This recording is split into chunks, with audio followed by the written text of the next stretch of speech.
Yes. Okay. Is it, what time is it, Gary? I have 12:30. 12:30 right now. Okay, all right, so let's call the meeting to order. I'll ask Commissioner Notarianni to lead us in the Pledge of Allegiance. Allegiance to the flag of the United States of America and to the republic for which it stands, one nation, under God, indivisible, with liberty and justice for all. I don't know what happened to Doreen. So, David, will you take notes in her absence and we can update her? Okay, welcome everybody to the November meeting of the Lackawanna County Prison Board. I trust everybody had the opportunity to go through the minutes which were circulated in advance of the meeting. And if so, I will entertain an order to waive the reading and adopt the minutes from the October meeting. So moved. Second. On the question, all in favor? Aye. Any opposed? Okay, the ayes have it. The October minutes are approved. Is there anyone from the public who wishes to address the board on agenda items? Joan? Joan at Scranton. I just want to thank the board for coming through with the audit for the canteen and inmate accounts. I think that's a good thing to initiate, and I hope it continues year after year. I think it'll serve you well. Thank you. We liked it so much, we're going to do it again today because we were a little premature last month when we did it because it hadn't made its way onto the agenda, but we're going to... At least you're in the right direction. Right. But thank you. Anyone else from the public wish to address the board on agenda items? Okay. If not, the first item for approval is the motion to approve all the current payables for the Community Corrections Center and the prison. Again, like the minutes, they were circulated in advance of the meeting. If everybody had an opportunity to look at them, I'll entertain a motion to approve those. Yep, I'll make the motion. Okay. On the question? All in favor? Aye. Any opposed? The ayes have it. The current payables are approved. Now, we'll get to the motion that Joan was thanking us for, to accept the proposal from Kohansky and Company as the accounting firm to perform the audits of the prison canteen and inmate accounts at a cost of $4,500 each. So Mr. DiBileo in his office circulated the request for proposal and reviewed the receipts and made a recommendation last month. Yes, we did, Your Honor.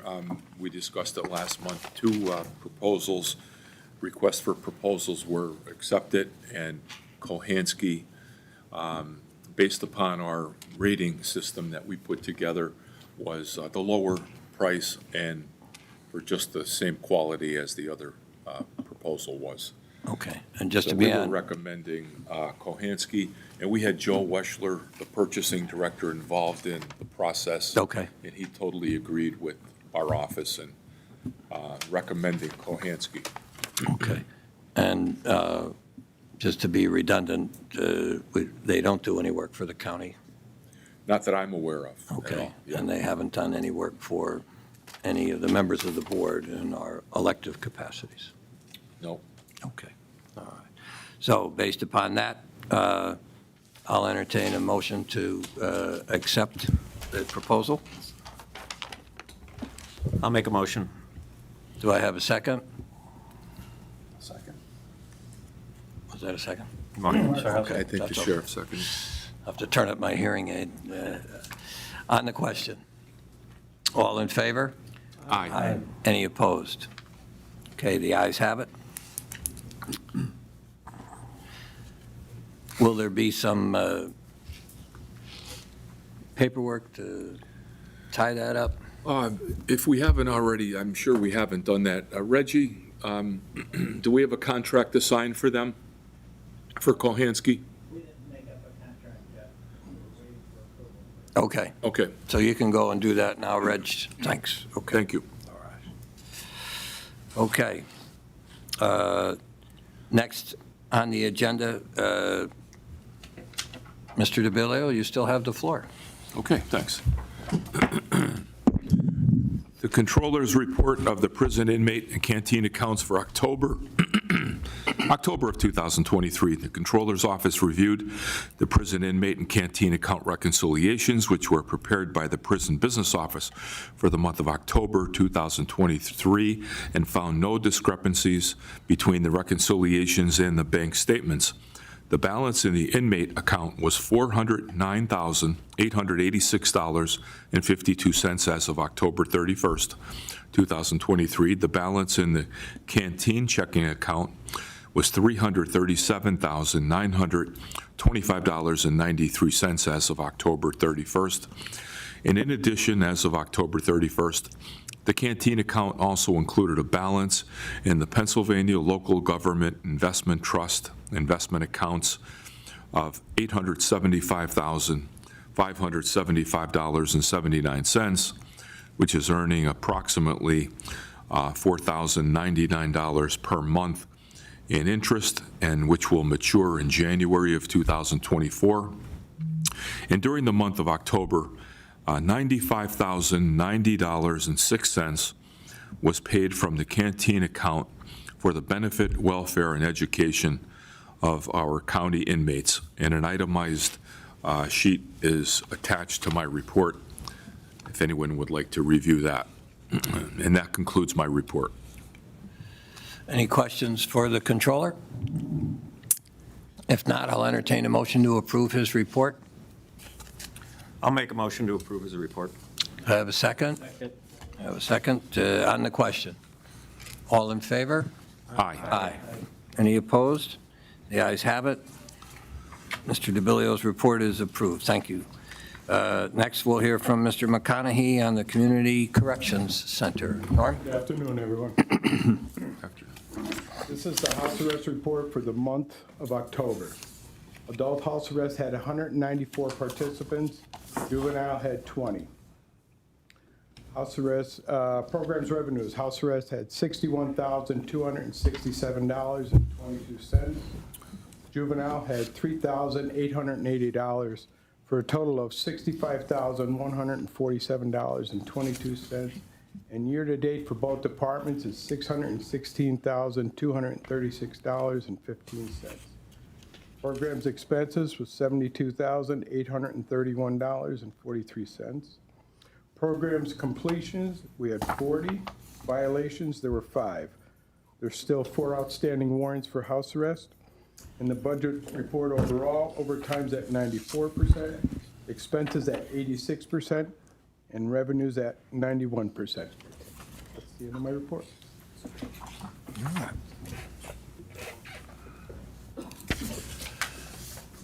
Any questions for Mr. McConaughey? If not, I'll entertain a motion to approve the Community Corrections Center report. Motion. Second. Second on the question. All in favor? Aye. Aye. Any opposed? The ayes have it. Thank you, Norm. Happy Thanksgiving. Thank you, you too. Thank you. Warden Betti. Good afternoon, Board. The average daily population for October was 773 inmates, 596 were county inmates. And we averaged 656 adult males, 6 juvenile males, and 111 adult females. The average daily population of U.S. Marshal detainees was 177. Staffing update, currently our correctional officer numbers break down to correctional officers on shift, 172 full-time officers. Out on workers' comp, 6. FMLA, 0 on continuous FMLA, 62 with intermittent FMLA. Administrative leave, 0. And 4 full-time vacancies for 182 full-time officers. Sadly, on November 1st, we lost Officer Mike Mitchell to an unexpected and untimely death. Our condolences go out to the entire Mitchell family. Mike will be missed. Budget as of October 31st, 2023, revenue was at 84% and expenses were also at 84%. Extraordinary occurrence reports, there were 7 in the month of October. October 1st, a newly committed female was non-compliant with the booking process and then expressed suicidal ideations, and staff placed her in the emergency restraint chair for safety and transported her to a camera cell for observation. On the 7th, a female who was on a constant one-on-one watch covered her cell's camera and the window of her cell door. After numerous attempts to get her to remove the obstructions, the decision was made to place her in the emergency restraint chair, remove her from her cell, and clean her cell so that proper observations by staff could be made. During the placement in the ERC, this individual continued to struggle and staff needed to utilize the handheld EBID, it's an electronic body immobilization device, to obtain control of her. On the 8th, a female became physically aggressive with staff, and a decision was made to place her in the emergency restraint chair and to move her to restrictive housing unit.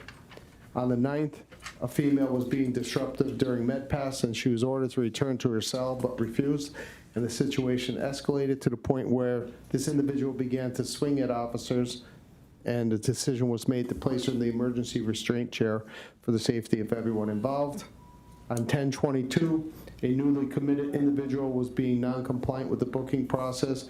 A decision was made to place him in the ERC for the safety of everyone involved. On 10/29, an individual was displaying signs of a mental health crisis, and as staff attempted to secure handcuffs on this person to safely return him to his cell, he attempted to pull away from officers. He then swung at the officers, and he attempted to spit at staff. Subsequently, he was placed in the emergency restraint chair for the safety of everyone involved. And last but not least, on 10/31, an individual who was classified as special handling with violent tendencies committed an assault on 2 staff members and another inmate by throwing a concoction of urine and feces on them as they walked by him. This person was using the shower in the block when the assault occurred. It was learned that he had an altered razor on his person as well. Because of his recent assaultive actions and because of his possessing an altered razor, staff decided that he needed to be removed from the shower and that he was to be placed in the emergency restraint chair so that everyone would be safe while we searched for the altered razor. On the front end of the extraction, staff used the pepper ball launcher to introduce OC pepper spray into the shower stall before the extraction team entered. Staff then safely removed the individual from the shower and safely placed him in the emergency restraint chair. Shortly thereafter, staff recovered the altered razor from the shower area. PREA, there were no PREA investigations completed in the month of October. And personnel, there's only one item, and I didn't know if you wanted to go into executive session to discuss it, but we had one individual interviewed successfully for a part-time receptionist job. I don't have any issue with just openly recommending her for your consideration, or if you'd rather go into executive session, that's obviously your choice. Okay, I think we'll go into executive session now, thanks. Okay. And this concludes my report. Okay. This electronic body immobilization device, I know my memory isn't what it used to be, but I don't know that I've ever heard you refer to that before. Is it something new? It's something that's rarely used. It's kind of, I mean, it's not technically a stun gun, but for lack of better description, it's a stun gun. It's a handheld device that has, Okay. when you press it, it has a wave go across it. And Okay. It's a taser. A taser without the legs. Okay. Okay. Does anybody have any questions for the warden? I just wanted to extend our condolences to the Mitchell family, and Officer Mitchell's death was not related to the prison in any way. It was, No, sir, it was Yeah. not. thank you. Okay.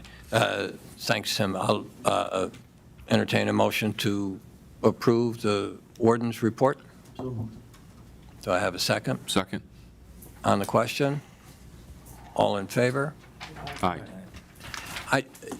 I know, I meant to ask you this, Tim.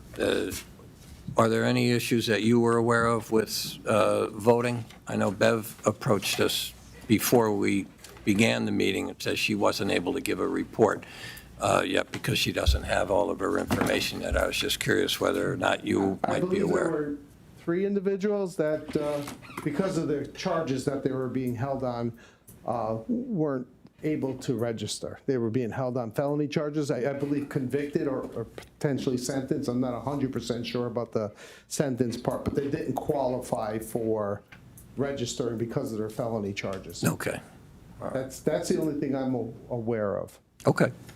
All right. Okay. Thanks. So, any other questions? All in favor? Aye. Any opposed? Okay, the ayes have it. The warden's report is approved. Any new business from any of the board members?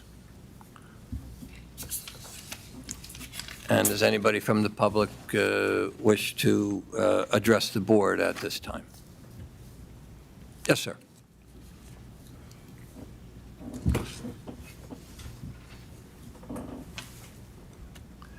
Good afternoon, everyone.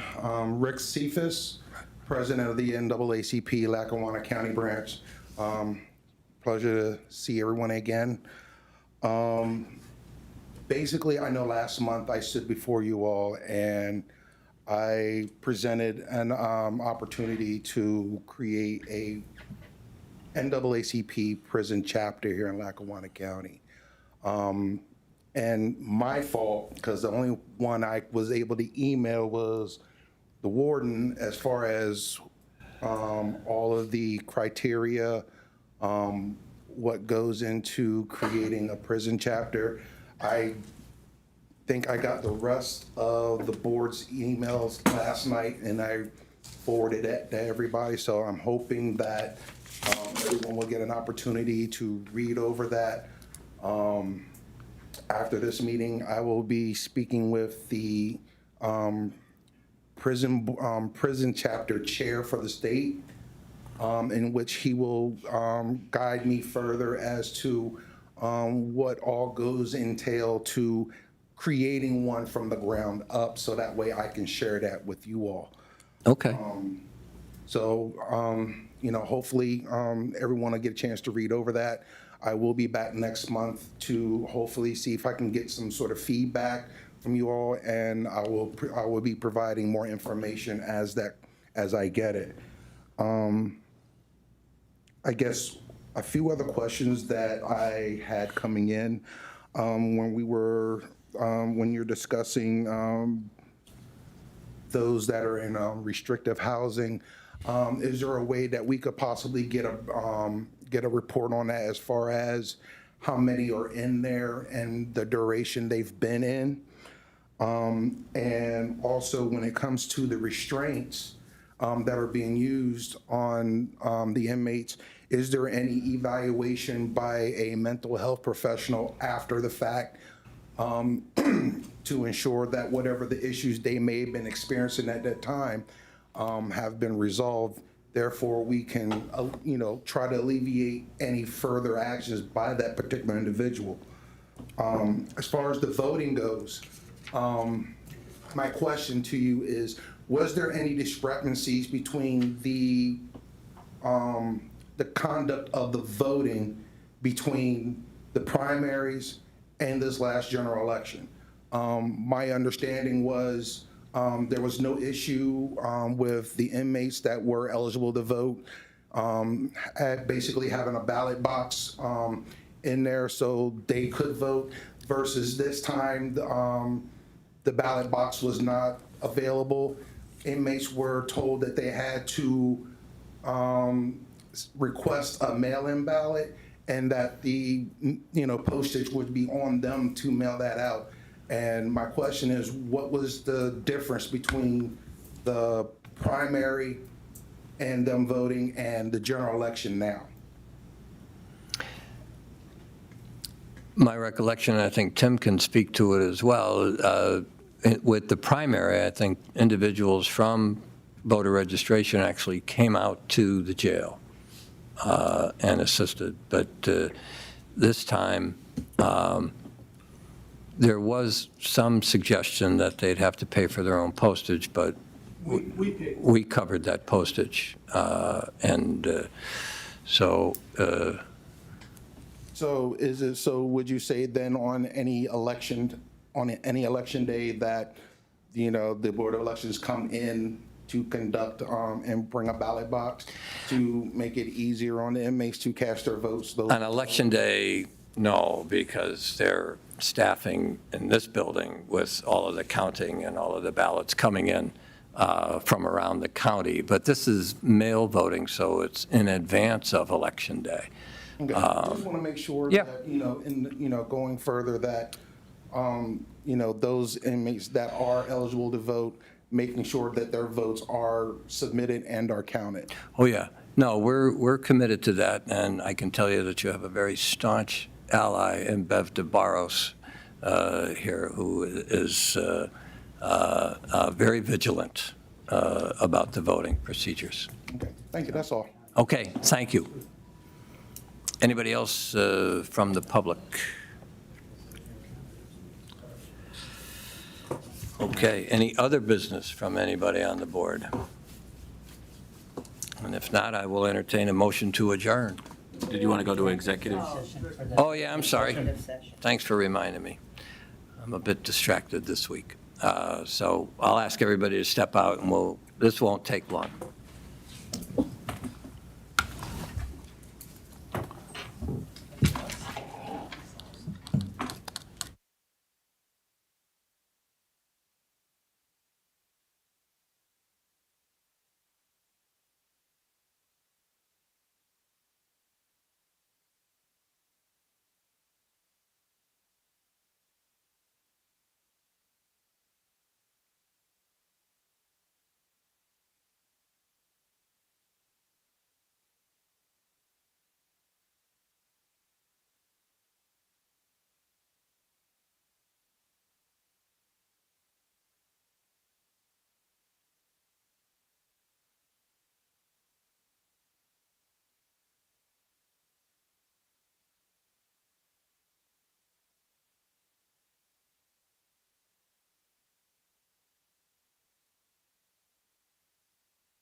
Okay. We're back in session, and we had an executive session on a personnel matter. And so, Tim, I am recommending that the county hire Gina Kirkpatrick for the position of part-time receptionist. If the board votes in favor of this recommendation, I'll submit the proper paperwork to HR for the signatures, the commissioner signatures, to get that ball rolling as quickly as possible. okay. So I'll entertain a motion to hire Gina Kirkpatrick for a part-time position as receptionist, I believe Saturday and Sunday, Saturday and Sunday, yeah. at the prison. I'll make the motion. Do I have a second? Second. Okay. On the question? All in favor? Aye. Aye. Aye. Any opposed? The ayes have it. Thank you. Thanks, Tim. Now I'll entertain a motion to adjourn. Motion. Second. On the question? All in favor? Aye.